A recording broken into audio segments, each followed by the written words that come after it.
Alright, here's your Tabletop Simulator tutorial thing. First, we're going to go over some workshop things you might need. The most important thing you need is tables, so just Google Dungeons & Dragons table or whatever in the workshop thing. This is one of them. Pick whatever one, both of them are pretty much fine. It's probably others. You want to get OneWorld, that's going to be really important for later. And you're also going to want to get the D&D miniatures, probably, if you're going to use D&D miniatures. So those are pretty much the top 4 that you're going to want. Okay, here we're going to look at the table. Some of these models and shit are broken, but you don't really need them anyway, so that's fine. So this one's the table that we've been using the whole time. Of course, you're going to want to put yourself in the DM mode, which is the black, and there's a lot of stuff on here. You don't need a ton of this stuff. I delete most of it, honestly. But yeah, you should just play through or play with a whole bunch of these things and see if you want them or not. Yeah, I don't have any of these cards. I only have a couple of them. And then you can choose to keep those if you want, or you could just get rid of the character cards. Again, doesn't really matter. You can put whatever you want here. It should all be covered by your fog of war. So you can load minis and shit with the custom asset bundle, and then you just load in the Hero Forge thing.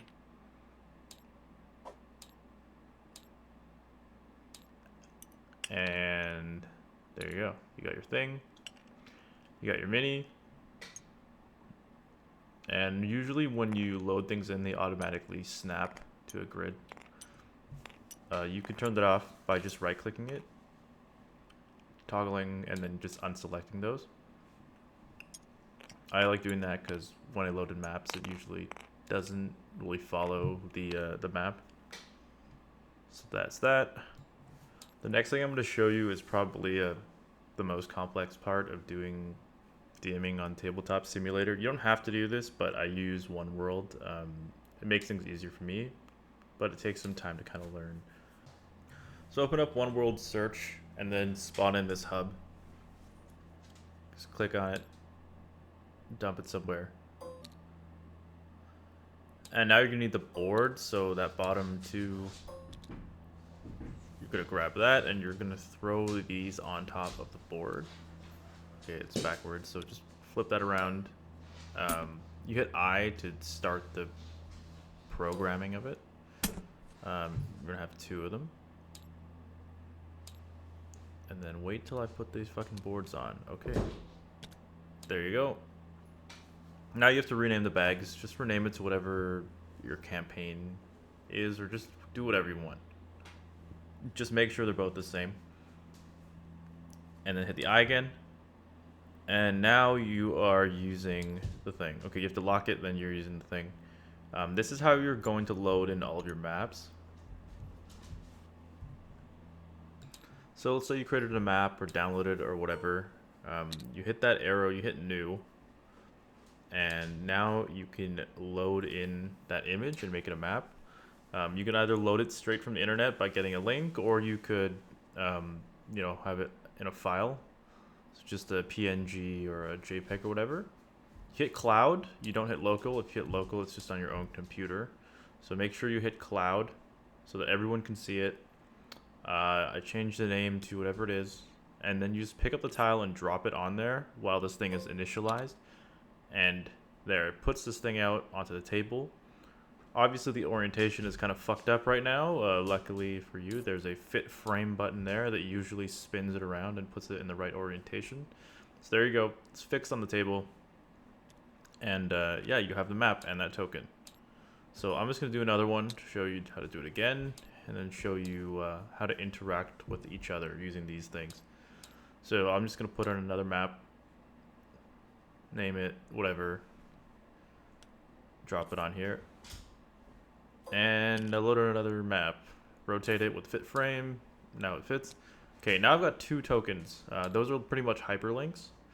So you click on this globe thing to make it go back and forth, or you could just hit clear. Okay, I'm gonna load on another one. This is our Icewind Dale map.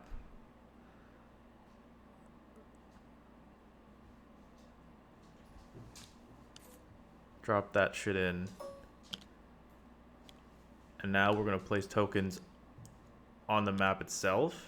So now these get stickied here, and you can double click them or click them once and then click on their name to bring you to that spot. Using that globe button thing, you can go back or forward.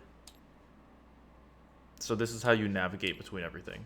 You can click on the thing, you can hit clear, you can hit the globe to go back and forth. That's how you're going to navigate with OneWorld. On the left, you have a whole bunch of different options. So if you load the wrong map or something, you can hit edit. And you can change the file, hit cloud, and import. But hit cancel. Do not hit update, because that's going to fuck everything up. If you edit a thing and you change the map, hit cancel to that thing. Then hit end edit, and now it's changed and it's different. If you monkey around with OneWorld, you're going to see that there are more options. I just don't use those so very often, so yeah, you can just take a look at that and see if you want to use those functionalities, but I really don't do anything beyond that. Okay, this part is about music, importing it and playing it. The UI is a little annoying, but it works. You can only adjust the volume for yourself. Everything else you get to control for everyone else. So open up the music player, you hit that plus sign, you can import an MP3 or whatever file. You're going to want to test them out because some of the formats don't actually work. So load in whatever you want, hit cloud as always, type in whatever name, and hit play. Make sure it works. If it doesn't work, it's going to say that this file format's not supported. Usually it'll work. But yeah, you can change that. You can add more. We'll just drop a random one in. And you can adjust the order by dragging them, but it's really fucking annoying because once you have a lot of songs, it's just you got to scroll up and down really slowly and reorder things, but that's how you do music.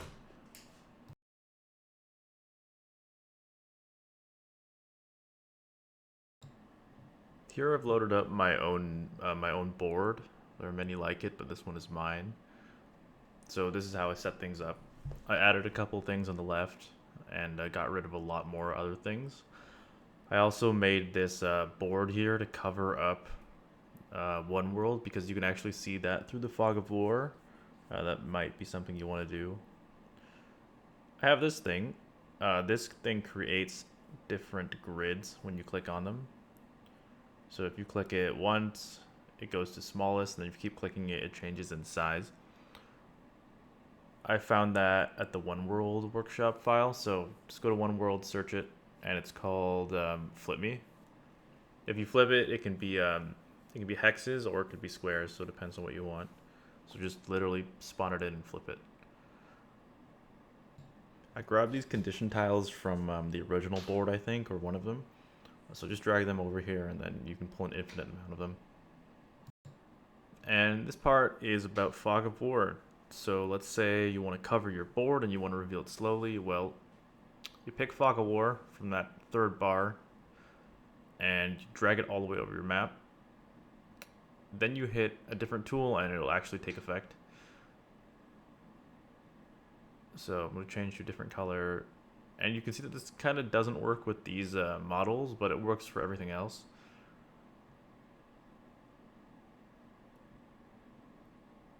Yeah, sometimes it doesn't work as intended, but that's fine. I don't know.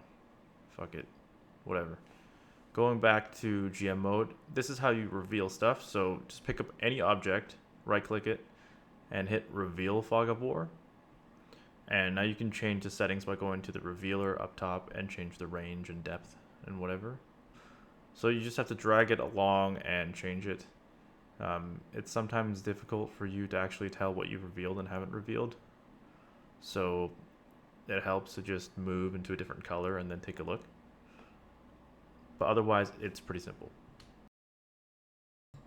Lastly, I'm going to show you what I roll with most of the time. I'm in an in-private window because it actually caches everything that you add. So if you want to have like a new template without any of the monsters added, you can just go to whatever private mode is for your browser. You can pull up most of the stat blocks for every monster that's official, and you just click on the hyperlinks to do the rolls for you. It makes things a lot faster instead of having to actually roll dice in game or in real life or otherwise. You can hit these numbers when holding shift to do advantage, and you can hold control and hit it to do disadvantage. Super helpful. You have rules here, and just a whole bunch of shit here. So just go on 5e tools, and yeah, explore.